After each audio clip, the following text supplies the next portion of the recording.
चलिए अब हम बात करते हैं क्वेश्चन की। क्वेश्चन है the cell voltage of the electrochemical cell found by the combination of the following half cell will be. Okay, तो एक क्वेश्चन है, आपके पास दो हाफ रिएक्शन दिए हैं, A plus two, two electrons gain करके ए में कन्वर्ट हो रहा है और इसका ई नॉट नेचुरली ये रिडक्शन पोटेंशियल ही होगा जिसकी वैल्यू दी है 0.34 वोल्ट। दूसरी एक और रिएक्शन है हमें x प्लस टू, इसने भी टू इलेक्ट्रॉन्स गेन किए और बदल गया ये x में, and certainly this is also E not R P. E not, ये वैल्यू आपको ई नॉट आर पी दी है और वैल्यू है हमारे पास 2.37। ओके, वैल्यू है 2.37 वोल्ट। ठीक है, अब आपको एक सेल बनाना है। सेल बनाने में आपको क्वेश्चन में ये देखना है कि हम जब सेल बनाएंगे तो सेल का पोटेंशियल कितना आना चाहिए। तो आपको नेचुरली, अरे ये हमने किया था बेटा, इसका आंसर करेक्ट नहीं है शायद। हाँ, इसमें क्या करना है, आपको इस वाले सेल को रिवर्स कर देना है। तो ये बन जाएगा A gives you the A plus two electrons, और ये बन जाएगा ई नॉट ओ पी जिसकी वैल्यू हो जाएगी -0.34 वोल्ट। सम अप करेंगे तो आपको यहाँ से जो आंसर मिलेगा वो मिलेगा E not cell is equals to 2.03 volt. ये आंसर आ जाएगा करेक्ट। चलिए नेक्स्ट क्वेश्चन डिस्कस करते हैं। एक और क्वेश्चन है, इसमें आपको तीन रिएक्शन दी हुई है। 2x negative plus y2 gives you the 2y negative plus x2, 2w negative plus y2, और बोल दिया है ये तो रिएक्शन ही नहीं करते, नो रिएक्शन। तीसरी एक और रिएक्शन दी है, 2z negative plus x2 gives you the 2x negative plus z2। इसमें से आपको अब सबसे पहले हम देखें कि ये तीन जो रिएक्शन दी हैं ये कहना क्या चाहते हैं, क्या इनका मतलब है, क्या ये मीनिंग है इसका। देखिए बेटा, ये रिएक्शन फिजिबल है, ये रिएक्शन फिजिबल है, और यहाँ लिख ही दिया नो रिएक्शन, मतलब ये रिएक्शन फिजिबल नहीं है। तो यहाँ पर जरा आप ध्यान से देखो तो x negative is going to converted into x2, मतलब ये हुआ कि ये आसानी से ऑक्सीडाइज हो जा रहा है, और y2 converted into y negative, ये रिड्यूस हो रहा है। रिएक्शन रिवर्स नहीं है, रिएक्शन रिवर्स नहीं है। तो अगर हम यहाँ पर अपने इस डाटा से कंक्लूड करें दैट ई x से x2 बनना आसान है, लेकिन y नेगेटिव से y2 नहीं बन सकता। तो इसका मतलब x नेगेटिव टू x2 का इलेक्ट्रोड पोटेंशियल ज़्यादा होगा y negative to y2। y negative से y2 नहीं बन रहा है, रादर रिएक्शन फॉरवर्ड जा रही है। हमने सबको रिडक्शन ऑक्सीडेशन पोटेंशियल की टर्म में लिख लिया। क्लियर है इतना पॉइंट। अगर ये रिएक्शन परफॉर्म होती, मान लो हो जाती, तो हम क्या बनाते इसमें 2y नेगेटिव प्लस w2 ऐसा बनाते, लेकिन ये बन नहीं रहा। ये नहीं बन रहा है, इसका मतलब ये रिएक्शन फॉरवर्ड नहीं, सिर्फ बैकवर्ड ही रही होगी। और बैकवर्ड रिएक्शन होने का मतलब है कि E of y negative to y2 is greater than E of w negative to w2, इसीलिए रिएक्शन बैकवर्ड है, फॉरवर्ड नहीं। तीसरी रिएक्शन में भी हम लिख सकते हैं E of z negative to z2 is greater than E of x negative to x2। अब हमारे पास ये सभी के सभी ऑक्सीडेशन पोटेंशियल्स आ गए। इनके बेसिस पर अगर हम देखें तो x नेगेटिव y नेगेटिव से बड़ा है, y w नेगेटिव से बड़ा है, और x नेगेटिव से बड़ा है z नेगेटिव। तो हमारे पास रिलेशन आया E of z negative to z2 is greater than E of x negative to x2 is greater than y negative to y2 and is greater than E of w negative to w2, ये हमारे पास relation आ गया। अब हम options में देख लेते हैं। तो बेटा ऑप्शंस में आपको रिवर्स दिया हुआ है, मतलब w2 to w negative, y2 to y negative, x2 to x negative and z2 to z negative. आपको अब जैसा ऑर्डर पूछा जाए वैसा आप ऑर्डर बता सकते हैं। तो क्वेश्चन नंबर अगर हम 46 देखें तो हमारे पास, क्योंकि ऑप्शन में हमें रिडक्शन पोटेंशियल दिया है और हमने जितने निकाले हैं वो ओपी निकाले हैं, तो ओपी का अगर ये ऑर्डर है तो आरपी का ऑर्डर, अब जैसा चाहें आपसे क्वेश्चन पूछ लें, E of z2 to z negative, E of x2 to x negative, e of y2 to y negative and e of w2 to w negative। OP का पूछेंगे OP का बता देंगे, RP का पूछेंगे RP का बता देंगे। Level 2, the electrolysis of acetate solution produce ethane according to the reaction, the current efficiency of the process is 80%, what volume of gas will be produced at 27 degrees Celsius and 740 torr if the current of 0.5 ampere pass through the solution। चलिए लिख देते हैं question को। आपको एक reaction दी है बेटा, CH3COO negative gives you the C2H6 plus 2CO2 plus 2 electrons।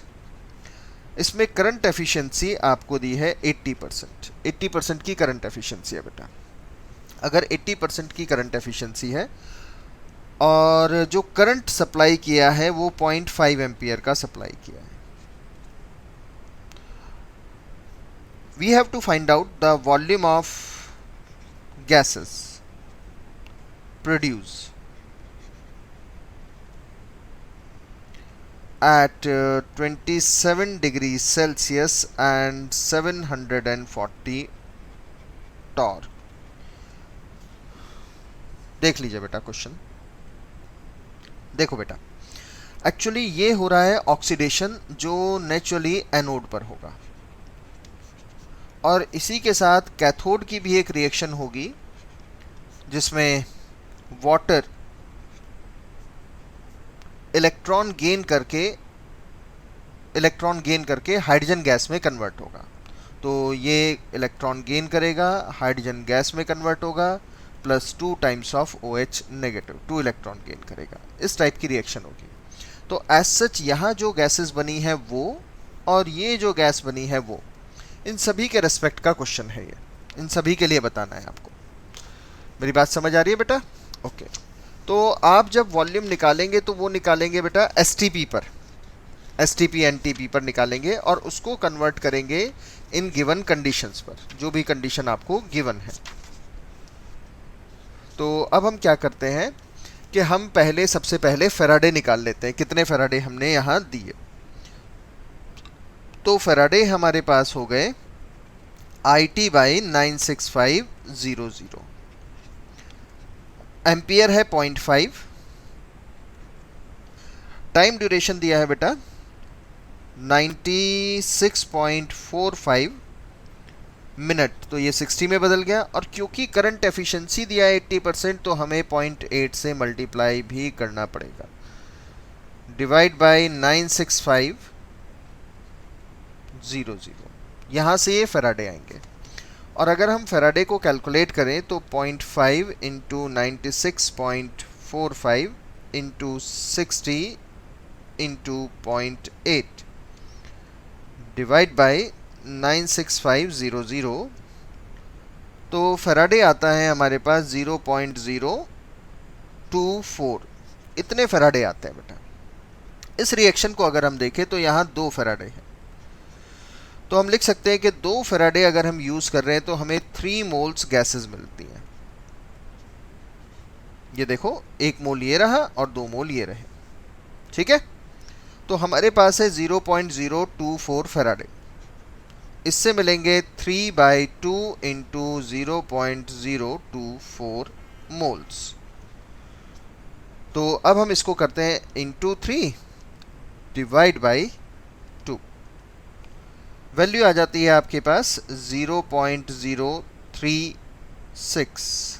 इतने मोल्स मिल गए बेटा, इतने मोल्स यहाँ मिले हैं।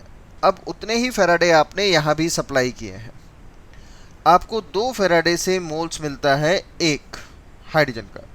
जसमनप्रीत कुछ कहना चाहते हो बेटा?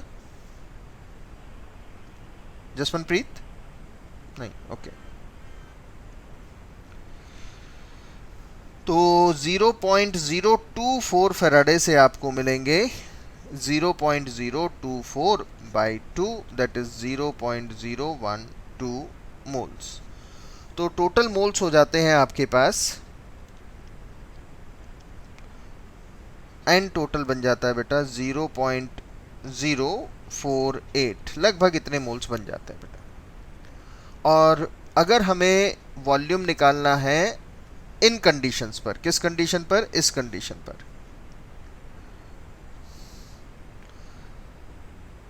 तो आप PV is equal to NRT को यूज कर सकते हैं बेटा। कि तो टोटल मोल्स तो बदलेंगे, हमारे पास वॉल्यूम निकाल लेते हैं, तो हम कर लेते हैं कि 1 मोल का वॉल्यूम 22.4 लीटर होता है। Yes sir. तो इतने मोल का वॉल्यूम हमारे पास 1.07 वॉल्यूम आ जाएगा 1.075, इतना लीटर आ गया बेटा। ठीक है, सर सीधा पीवी एनआरटी में डाल देते हैं। अब उसमें कर लीजिए PV is equal to NRT में। तो PV is equal to NRT में मोल्स आ ही गए आपके पास। लीजिए इसी में यस कर सर। लेते हैं। प्रेशर कितना है? 740/760 किया था। Yes sir. ओके, वॉल्यूम हमें निकालना है एक्चुअली। मोल्स है 0.048 into 0.0821 into 300, right. Yes sir. तो हमारे पास है 0.048 into 0.0821 into 300 into 760 divide by 740, 1.2. What answer is given? Sir 0.91। What your answer was there?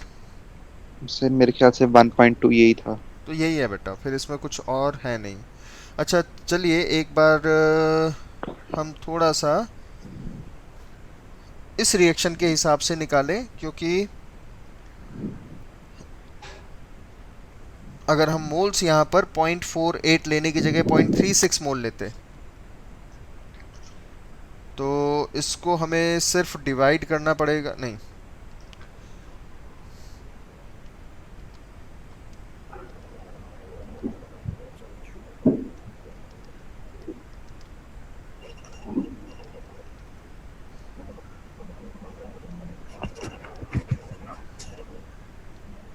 हाँ जी बेटा, आ तो रहा है 0.91। तब आ रहा है। यस सर तब आ रहा है। तो they have consider it only for this reaction, but ऐसा होना नहीं चाहिए, यस सर। है ना। इसमें इसको भी कंसीडर करना ही चाहिए, लेकिन क्योंकि हमारा वो आंसर मीट नहीं कर रहा है, तो हमने अगर इन्हीं में से चारों में से कोई एक चूज करना है, तो हम सिर्फ इतने मोल्स को लेकर भी आंसर इस क्वेश्चन के अकॉर्डिंग या गिवन ऑप्शन के अकॉर्डिंग निकाल सकते हैं। I think it is okay. Next problem लेते हैं। In the acidic medium, MnO4 is an oxidizing agent according to the given equation. आपको एक इक्वेशन दी है MnO4 negative plus 8H plus 5 electrons giving you the Mn plus 2 plus 4H2O। ठीक है, ये reaction है हमारे पास। If H ion concentration is double, इसमें सिर्फ क्वेश्चन में हम चाहते हैं कि H आयन की कंसंट्रेशन पहले जो भी थी वो फाइनल डबल कर दी, 1 थी तो 2 कर दी। तो बताएंगे कि हमारे पास जो पहले वाला E1 था और जो दूसरा वाला E2 बना, जब कंसंट्रेशन डबल की फाइनल आया, तो उसमें क्या हुआ? इंक्रीज हुआ, डिक्रीज हुआ, और इंक्रीज तो कितना, डिक्रीज तो कितना। तो बेटा इसके लिए हम क्या करते हैं कि E1 निकालते हैं। E1 के लिए हो जाएगा E not minus 0.0591 by 5 electron का एक्सचेंज है, लॉग बेस 10 प्रोडक्ट साइड में हम लिखेंगे Mn प्लस 2, वैसे इतने सब की ज़रूरत नहीं है बट फिर भी लिख देते हैं, MnO4 नेगेटिव और H प्लस आयन का की पावर 8। ये हो गया। अब क्वेश्चन में हमने कहा है, हाँ बेटा ओके, क्वेश्चन में हमें कहा है कि आपको H आयन की कंसंट्रेशन डबल करनी है, बाकी किसी के बारे में कुछ नहीं कहा तो हम उसको सेम रखेंगे, बाई 5 log बेस 10। और अगर हम इन सभी की कंसंट्रेशन को यूनिटी मान लेते पहले वाले केस में, तो दूसरे वाले केस में डबल की पावर 8, और इस केस में अगर हम लिखेंगे सब कुछ 1 हो गया तो E1 is equal to E0 आएगा, क्योंकि log 1 की वैल्यू 0। अब ये वैल्यू हो जाएगी E0 plus 0.0591 by 5 log base 10 2 raise to the power 8, या फिर E0 plus 0.0591 into 8 by 5 into 0.3010। Right बेटा? तो इसका मतलब हुआ कि 74th मतलब जो क्वेश्चन है हमारा, उसमें पहली बात तो इलेक्ट्रोड पोटेंशियल बढ़ जाएगा, इतने यूनिट से इतनी वैल्यू से बढ़ जाएगा। एक क्वेश्चन है हमारे पास, इसमें है BaCl2 H2SO4 एंड HCl, इनकी इक्विवेलेंट कंडक्टेंस आपको दी हुई है X1, X2 and X3 at infinite dilution if specific conductance of a saturated solution। अगर स्पेसिफिक कंडक्टेंस बेरियम सल्फेट की, स्पेसिफिक कंडक्टेंस मतलब K, वो आपको Y साइमन्स पर सेंटीमीटर दिया है, आपको KSP ऑफ बेरियम सल्फेट बताना है कितना होगा। देखो बेटा, अगर हमें सॉलिबिलिटी प्रोडक्ट चाहिए बेरियम सल्फेट का, तो हम जानते हैं कि हमें basically lambda EQ is equals to K into 1000 by normality, इस फॉर्मूले पर जाना पड़ेगा, and lambda M is equal to K into 1000 by solubility. यहाँ से सॉलिबिलिटी आनी है, और सॉलिबिलिटी अगर आपने एक बार निकाल ली तो KSP इसकी वैल्यू होगी S², क्योंकि बेरियम सल्फेट डिसोसिएट होगा तो बनाएगा barium plus 2 ion plus 2 times of sulphate ion. ठीक है? और अगर हम रिलेशन जानते हैं लैम्डा EQ और लैम्डा M में, लैम्डा EQ और लैम्डा N में, तो वो हमारे पास रिलेशन होता है 1/n, n फैक्टर का। तो अगर आप लैम्डा M निकालना चाहते हैं तो इसके लिए आपको lambda EQ into n factor करना पड़ेगा। पहले तो तैयारी कर लें कि हमें करना क्या क्या है। तो सबसे पहले आपको लैम्डा EQ निकालना पड़ेगा बेटा, लैम्डा EQ बेरियम सल्फेट का निकालने के लिए आपको ये वैल्यू और ये वैल्यू, इन तीन वैल्यूज़ को यूज़ करना पड़ेगा, और ये तीनों वैल्यू आपको इक्विवेलेंट कंडक्टेंस दी हुई हैं। ठीक है बेटा? तो इक्विवेलेंट कंडक्टेंस अगर आपको दिया हुआ है तो बेरियम सल्फेट के लिए अगर हम लैम्डा EQ निकालेंगे तो वो होगा, बेरियम को ऐड करना है, H2SO4 को ऐड करना है और HCl को माइनस करना है।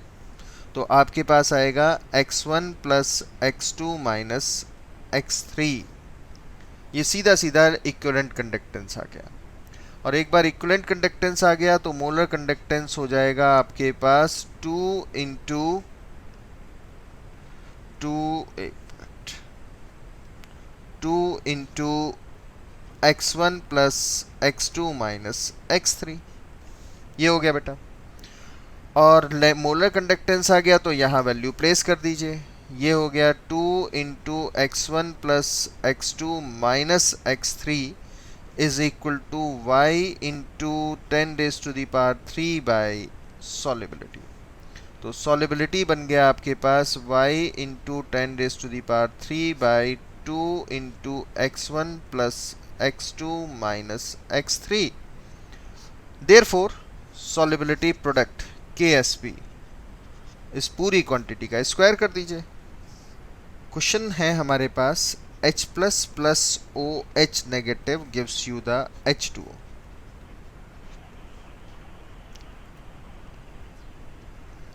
और इसका इक्विलिब्रियम कांस्टेंट Kc 10⁻13 गिवन है मान लेते हैं। At certain temperature then what is the E not for the reaction?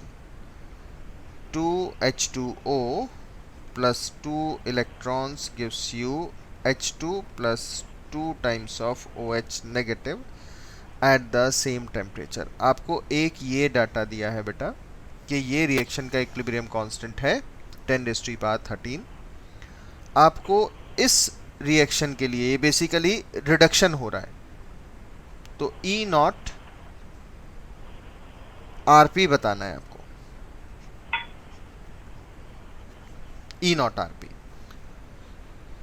देखो बेटा, अगर रिएक्शन के सिंबल ध्यान से देखोगे तो आपको रिएक्शन के सिंबल्स में, रिएक्शंस के सिंबल में इक्विलिब्रियम दिखाई देगा, दिख ही रहा है। Yes, ठीक है, इतने पार्ट पर तो कोई डाउट नहीं। अब हम क्या करते हैं कि अगर इक्विलिब्रियम है तो हम लिख सकते हैं EOP, सॉरी ERP 0 होगा इस रिएक्शन के लिए क्योंकि इक्विलिब्रियम है। yes, sir. ओके, तो ERP is equals to E नॉट RP माइनस 0.0591/2 log बेस 10। हम यहाँ पर लिखेंगे product concentration by the reactant concentration, but sorry कुछ आपको इक्विलिब्रियम पर दिया है तो Kc लिख देते हैं यहाँ से। क्यों? और ये टर्म हो गई हमारी 0। देख लो पहले यहाँ तक, कोई डाउट तो नहीं। अब E नॉट RP is equal to 0.0591/2 log base 10 Kc।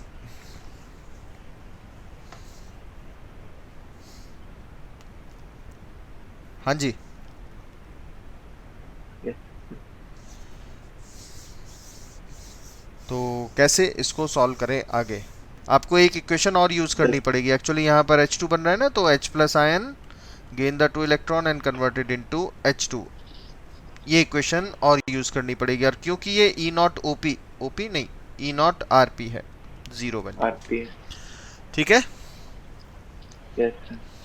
आगे बताओ, और किसी को डाउट? Sir, 88 और 89. नेक्स्ट क्वेश्चन डिस्कस करते हैं।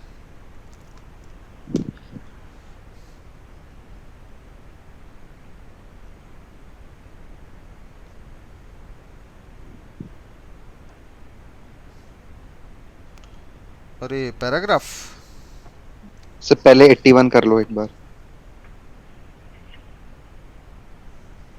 चलिए क्वेश्चन डिस्कस करते हैं। Electrode potential of the given half cell है हमारे पास H2 से H plus,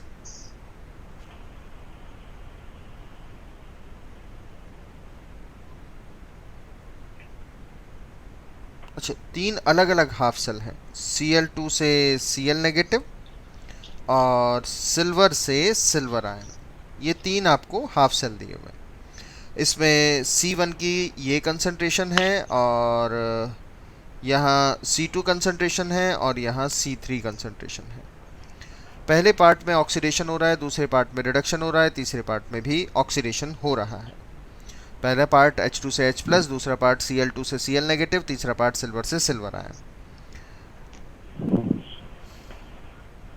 electrode potential of the given half cell will increase on increasing, will decrease, will increase. Okay देखो बेटा, तो हम जानते हैं कि इसमें अगर हम ई ओ पी लिखेंगे तो that will be E not O P minus 0.0591 by 2 log base 10। यहाँ लिख देंगे हम H प्लस आयन का स्क्वायर यानी C1 का square by the pressure of H2, और इसमें प्रेशर की कोई बात की नहीं गई है, यूनिटी लेकर चल लेते हैं। दूसरा अगर हम लिखेंगे तो ई आर पी लिखेंगे, E R P is equal to E not R P minus 0.0591 by 2 log base 10। और यहाँ पर भी हमें प्रोडक्ट साइड अगर हम देखें तो Cl नेगेटिव यानी C2 का स्क्वायर करना पड़ेगा divide by pressure of Cl2। और तीसरे केस में EOP लिखेंगे, EOP हो जाएगा हमारे पास E not OP minus 0.0591 by 1 log base 10। और प्रोडक्ट साइड सिल्वर आयन होंगे, that is C3 bye silver metal है, उसकी कंसंट्रेशन यूनिटी ले ली। ठीक है बेटा, question number yes sir question में इसमें 81। अच्छा, अब आपको बताना है कि अगर हम C1 C2 C3 इंक्रीज करेंगे तो इलेक्ट्रोड पोटेंशियल इंक्रीज होगा, C1 C2 C3 डिक्रीज करेंगे तो इलेक्ट्रोड पोटेंशियल डिक्रीज होगा, C2 C3 इंक्रीज के साथ इलेक्ट्रोड पोटेंशियल इंक्रीज होगा, या इन चारों में से कोई भी स्टेटमेंट नहीं है। बेटा अगर हम इन गिवन हाफ सेल के बेसिस पर देखें तो आप जैसे जैसे C1 C2 C3 को बढ़ाएंगे वैसे वैसे इनके ऑक्सीडेशन पोटेंशियल इंक्रीज होगा, इसका डिक्रीज होगा नो। जैसे जैसे आप C1 C2 C3 को बढ़ाएंगे वैसे वैसे ये वैल्यू डिक्रीज होगी, ये वैल्यू डिक्रीज होगी और ये वैल्यू डिक्रीज होगी। यस सर ठीक है ना, क्योंकि साइन यहाँ नेगेटिव है। तो what's the doubt? Answer fourth दिया है। None of these? Yes. Why none of these?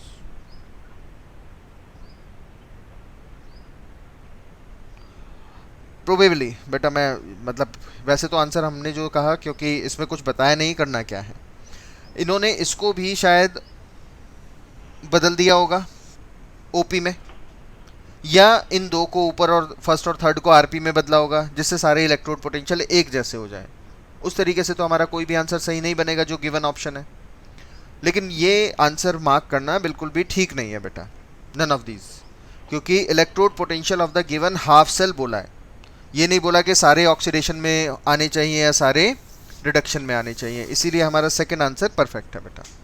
Okay sir. ठीक है, ओके सर।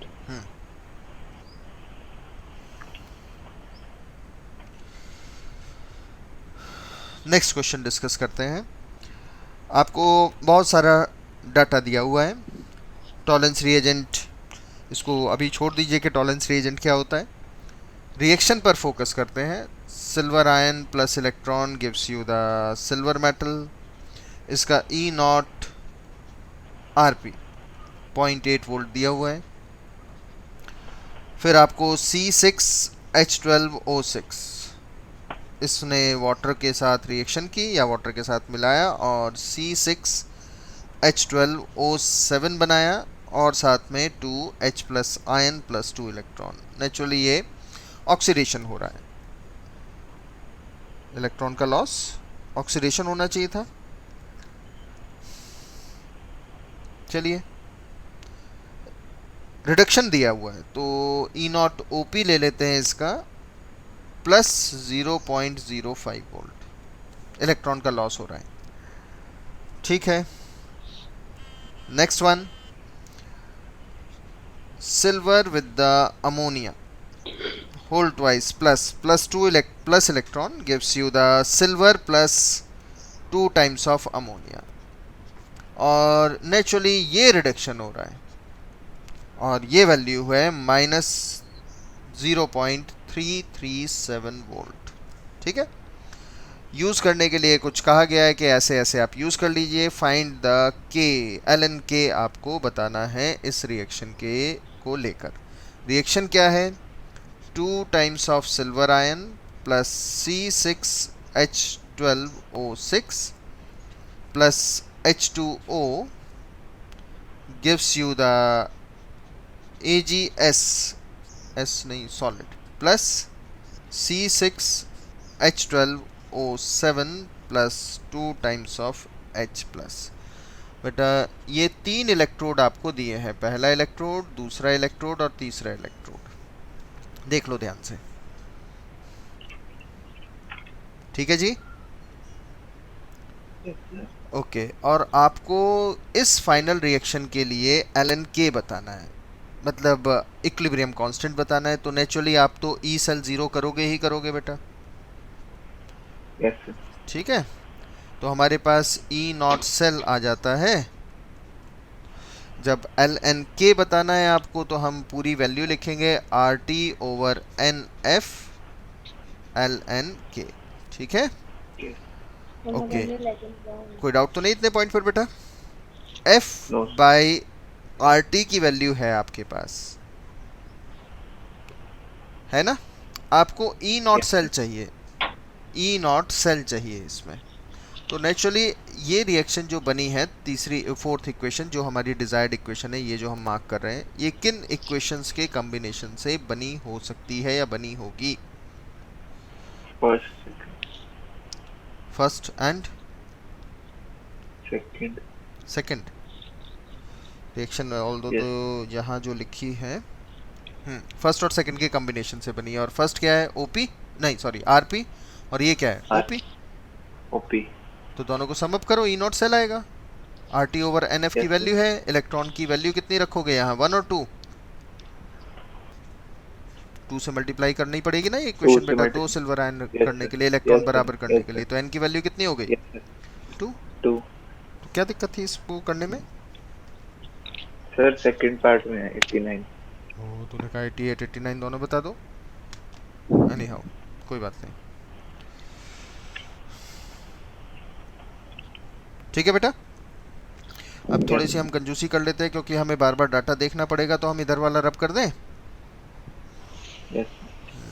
तो हम इधर वाला रब कर देते हैं बेटा, जगह बच जाएगी, बार बार नहीं देखना पड़ेगा। चलिए नेक्स्ट क्वेश्चन, क्योंकि इसी से लिंक है। अब नेक्स्ट क्वेश्चन में, ammonia is always added in this reaction, which of the following must be incorrect.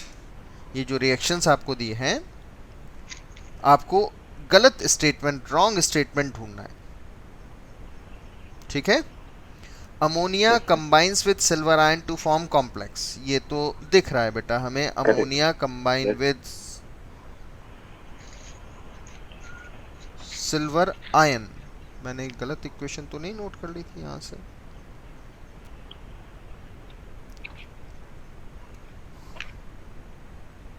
Sir third equation उल्टी है इक्वेशन। ठीक ही लिखिए। तो ammonia combines with silver ion to form the complex, correct और इनकरेक्ट? यस करेक्ट है। Correct है, okay. Yes. ये जो कॉम्प्लेक्स दिया है is a weaker oxidizing agent than the silver ion, ये बताइए।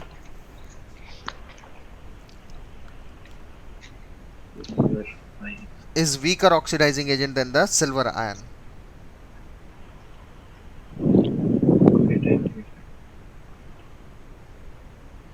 ऑक्सीडाइजिंग Yes, एजेंट का sir. मतलब itself get reduce, yes sir ठीक ये है ना?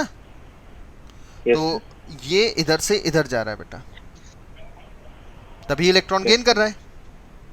यस और रिड्यूस भी हो रहा है, इसकी वैल्यू कितनी है? माइनस, नेगेटिव है और ऊपर वाला और ऊपर बिल्कुल ठीक, फर्स्ट वाले की वैल्यू Positive. कितनी है? प्लस, बिल्कुल ठीक है।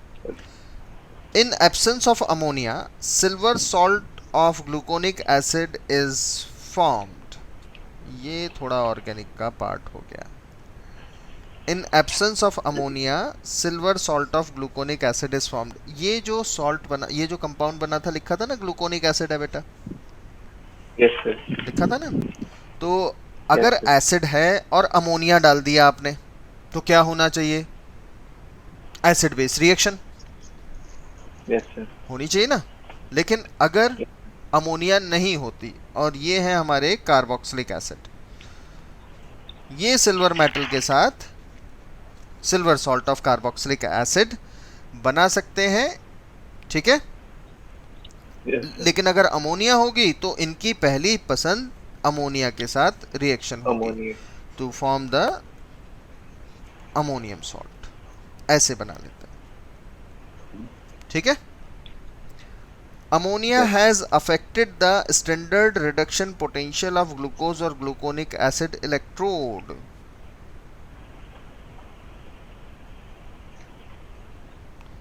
नहीं बेटा, क्योंकि किसी भी रिएक्शन का स्टैंडर्ड इलेक्ट्रोड पोटेंशियल उसकी करेक्टरिस्टिक होती है। Yes.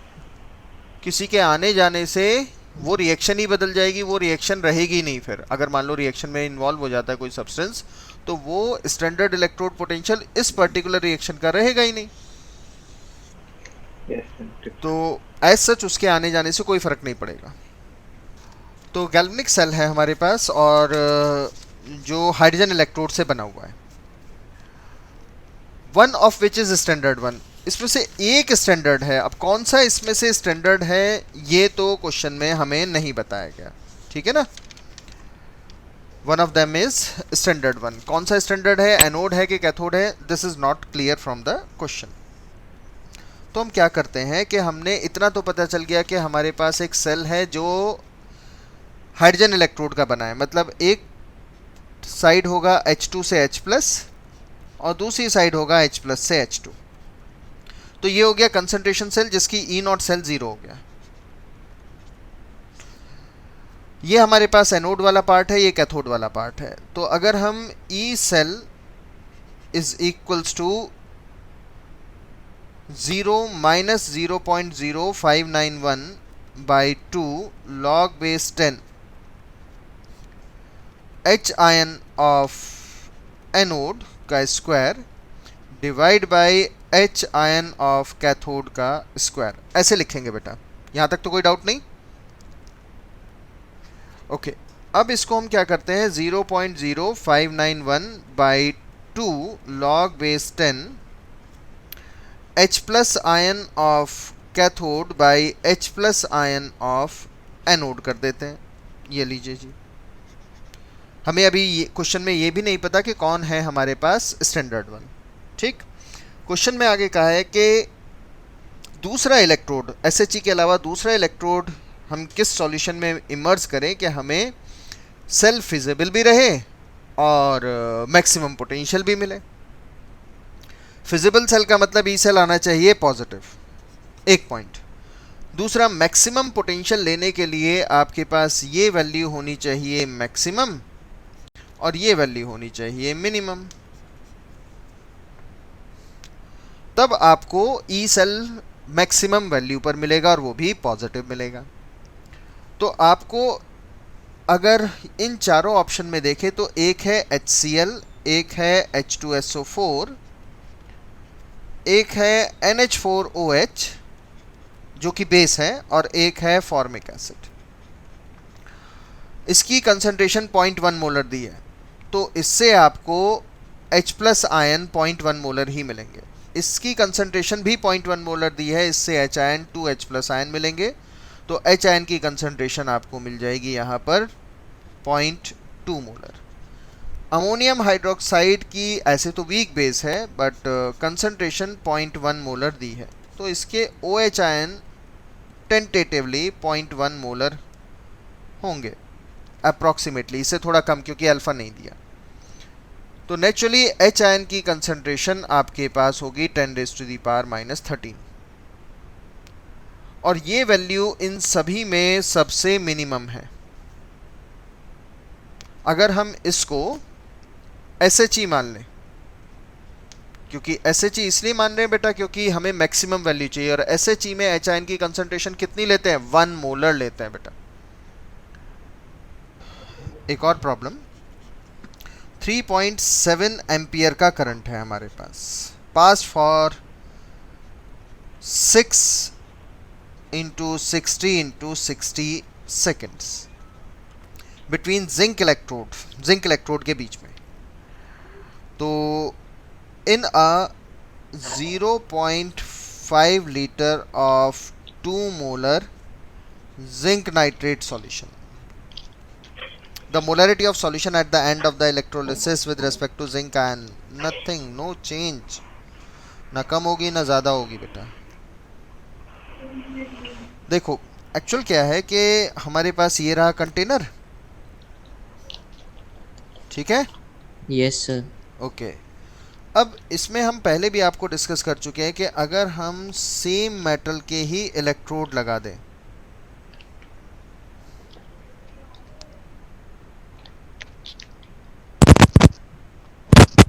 ये रही हमारे पास जिंक की रॉड, जिंक की प्लेट, और इसके अंदर जो सॉल्यूशन फिल किया है वही हमारे पास जिंक नाइट्रेट भी है, मतलब जिंक +2 है. ये भी जिंक की प्लेट है और ये भी जिंक की प्लेट है बेटा. ये नेगेटिव टर्मिनल कैथोड और ये पॉजिटिव टर्मिनल. तो जो सॉल्यूशन के जिंक आयन हैं they will deposit at the cathode, और सेम प्लेट बनी है, सेम मेटल की है, तो यहाँ से सॉल्यूशन में कौन से आयन आते जाएंगे? जिंक आयन सॉल्यूशन में आते जाएंगे. याद है हमने किया था डिस्कस? Yes sir. तो जिंक आयन सॉल्यूशन में आएंगे और जिंक आयन प्लेट पर जाते रहेंगे, मतलब ये वाले जिंक आयन की कंसंट्रेशन पर कोई फर्क नहीं पड़ेगा, ना कम होगा ना ज़्यादा होगा. तो ना लेस देन 2 मोलर ना ग्रेटर देन 2 मोलर जब तक करंट फ्लो. क्वेश्चन में आपको कंडक्टिविटी यानी K ऑफ Na2SO4 दिया हुआ है, सोडियम सल्फेट.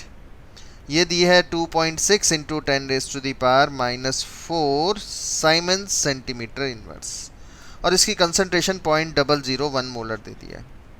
और ये कंडक्टेंस इंक्रीज होकर बढ़ करके पहुंच जाती है 7 into 10⁻⁻⁴ Simon centimetre inverse when a saturated solution, salt कौन सा हमने ऐड किया? Calcium sulphate.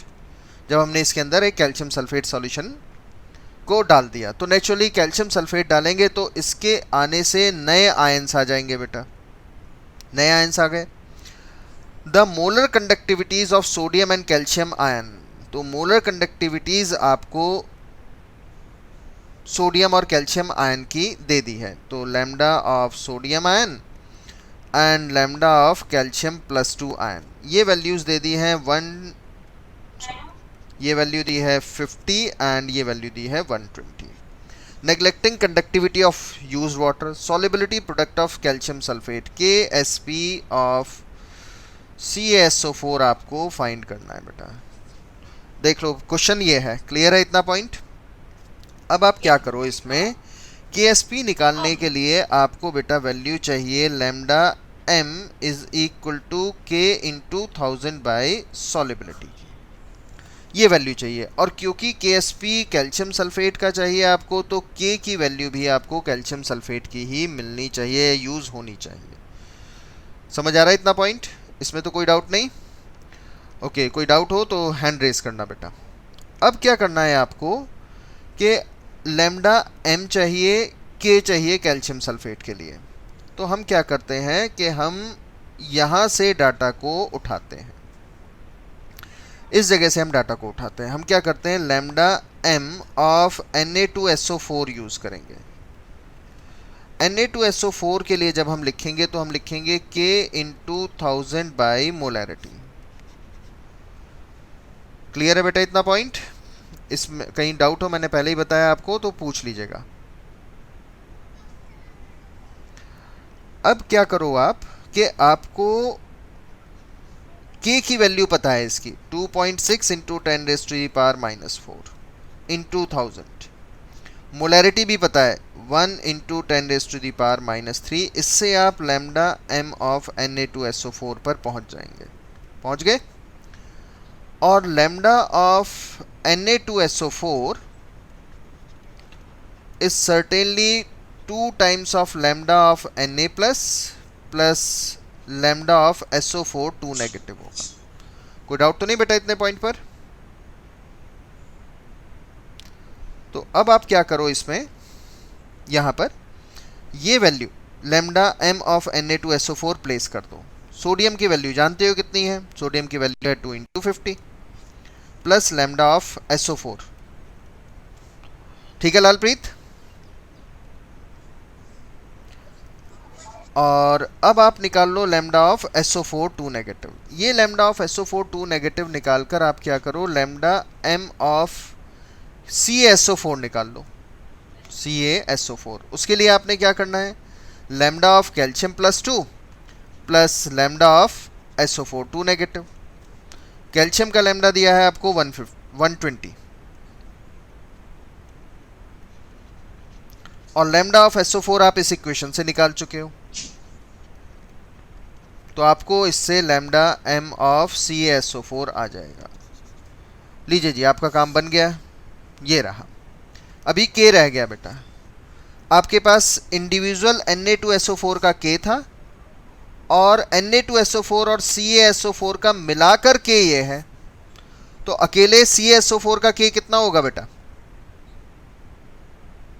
अकेले CaSO4 का K कितना होगा? ये होगा 4.4 × 10⁻⁻⁴। ये K अकेला वैल्यू होगी। समझ आ गया इतना पॉइंट? आपको अब वैल्यूज मिल चुकी हैं, किसकी? सॉल्युबिलिटी की। लेकिन ध्यान एक पॉइंट पर और रखना है आपने। देखो बेटा, क्या ध्यान रखना है, जब आप CaSO4 लेंगे तो CaSO4 का सैचुरेटेड सॉल्यूशन होगा तो कैल्शियम +2 प्लस SO4 2 नेगेटिव होगा, लेकिन साथ में यहाँ Na2SO4 भी है, जिससे आपको 2 times of Na plus SO4 मिलेंगे। और ये हो गए कॉमन आयन हमारे, जो रिएक्शन को बैकवर्ड लेकर जाएंगे। और ये कंसंट्रेशन है हमारे पास 0.001। तो जब आप KSP निकालोगे तो ये होगा हमारे पास S डैश प्लस 0.001 ये। और फिर यहाँ से आपको वैल्यू निकालनी पड़ेगी किसकी? KSP की। तो ये वैल्यू सॉल्युबिलिटी की निकाल चुके हो, ये वैल्यू आप सॉल्युबिलिटी की जो प्रीवियस पेज पर अगर हम जाते हैं यहाँ से, ये सॉल्युबिलिटी, इसमें आपको 10⁻³ भी ऐड करना पड़ेगा अप्रॉक्सीमेटली।